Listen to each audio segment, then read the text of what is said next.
Hoi allemaal, my name is Woud and welcome back to another episode of Is It Worth Your Time? This month we don't have 2, but 3 games. But yeah, so let's get into it right away.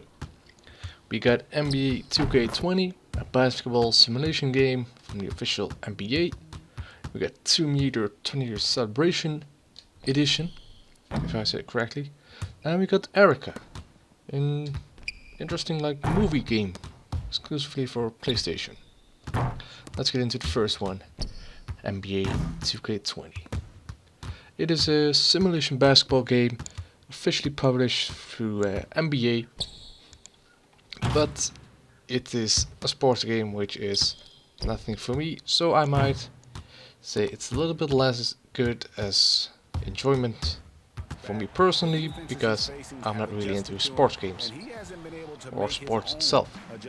But anyway, I found that the loading times were quite long when trying to go into games, and that if you want to just play right away like me, you've never played before, it's a little bit difficult to get into. But there are tutorials, there's a learning program, so that should not be of any issue. What I did found was that the game asks a lot of personal information just to, well, let me play, but that is because you can make your own teams and careers in the game, and of course you'll need to make an account for that. It is, like I said, difficult to get into, and a lot of the game is just one big commercial, and that's kind of what I don't like. But one of the things that I do like is that there's lots of teams to choose from, lots of players to make from. And the people that will really play this game are the fanatics anyway, so they'll enjoy it nonetheless, because the gameplay felt smooth. And it's made by 2K Sports from the game studio 2K, and they've made games such as Bioshock, Borderlands, Mafia and Civilization game. So after my verdict, would I say you need to download this game for free and start playing it? Because it's free this month? Well, it's a yes and a no. Because it's a very specific type of game. So if you're a sports guy, get it. Especially if you play the basketball games, definitely get it. And if you don't like it, well then don't get it. But as you can hear from my review, I'm not a guy that's really into this kind of games. And did hours and hours of research, no, just simply an hour and that's it. But anyway, if you're into this type of games, definitely download it. If you don't, it's better to be a pass. Let's go into the next game, Tomb Raider. And now we'll continue with Rise of the Tomb Raider, the 20-year celebration edition, published by Square Enix, which you may also know from Just Cause, and developed by Crystal Dynamics, and they made a couple of the previous Lara Croft games. It was released in 2013 and was a sequel to Tomb Raider, which was also more of a reboot at the time. It is released for Xbox 360, Xbox One, Microsoft Windows, PlayStation 4, macOS, Linux, and even Stadia. So it's got on a lot of platforms, but now you can get it for free. No pay, well, you pay a little bit for it for PlayStation Plus, but still, it's basically free. Basically, not really, but basically. As you may notice, this edition has a lot of DLC in it. Too much to explore in just one go, but it's definitely great value for your game. And of course, lots of death and danger lurks around every corner, quick time events as well.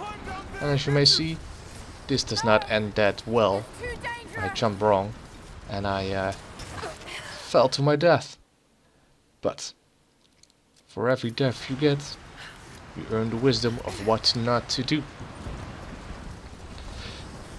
In Rise of the Tomb Raider, we follow Lara again, of course, because who else would we follow? In Siberia, where we currently are, search for the legendary city, which name I have not discovered. I believe it was Ki... Kiteset. And of course, you have to fight the organization, Trinity, which is the main bad guy. But there are also mini-bosses throughout the game levels itself. Everywhere you go is a quite dangerous place to call on its own, as you can see from the gameplay. Traps are everywhere. Bad constructions is everywhere as well, because you may not live to see the other day, because simply a floor might fall out under you.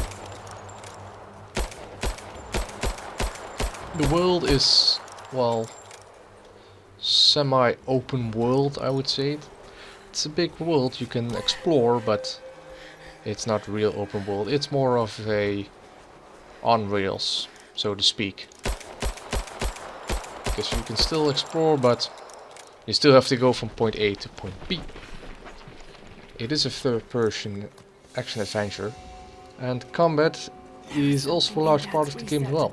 Lara has access to a lot of weapons, which you can also craft and build. And from time to time, you also need to sleep and heal up.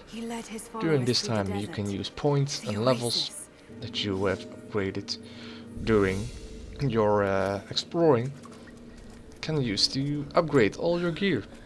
But for people who want an even more serious experience, there are survival modes and expedition modes, which will mean that besides just simply not dying in traps, you will also need to gather food and wood to stay warm and to keep yourself hydrated and nourished. So I will give you my verdict right here. This game is an absolute yes. Download it, play it again, play it on other difficult modes, and you'll see why it's such a great game itself. And that's about it. Let's go on to the next game, Erica. Erica is a interactive movie played on PlayStation 4, which is also best played with the Erica app.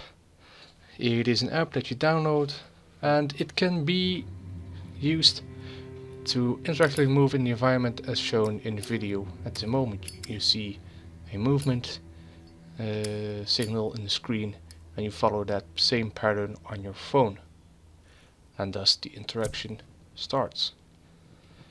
The game was to be compared with the Netflix rival Bandersnatch, where the player makes choices at critical story moments to change the story itself, and a whole different narrative can unfold from there.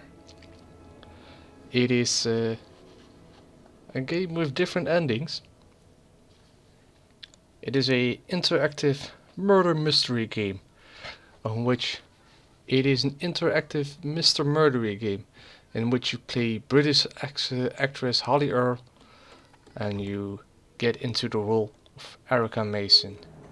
During her childhood, you see her father getting, and this is a spoiler, brutally murdered, but you never get to see who really did it. At some point in the future, she keeps getting flashbacks of this dream, and when she wakes up in the regular time again, in the present, her story gets heard by a police officer, and he thinks it's best for Erica to bring her home in the Delphi house, which is a place where her father worked with women who had mental issues. But she doesn't have that.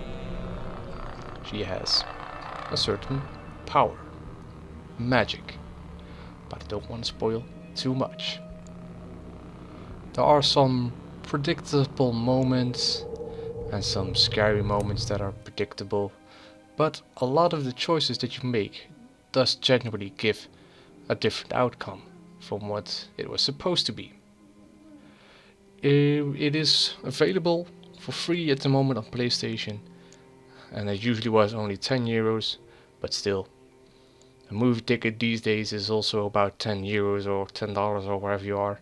I mean, now around here it's not really that expensive anymore.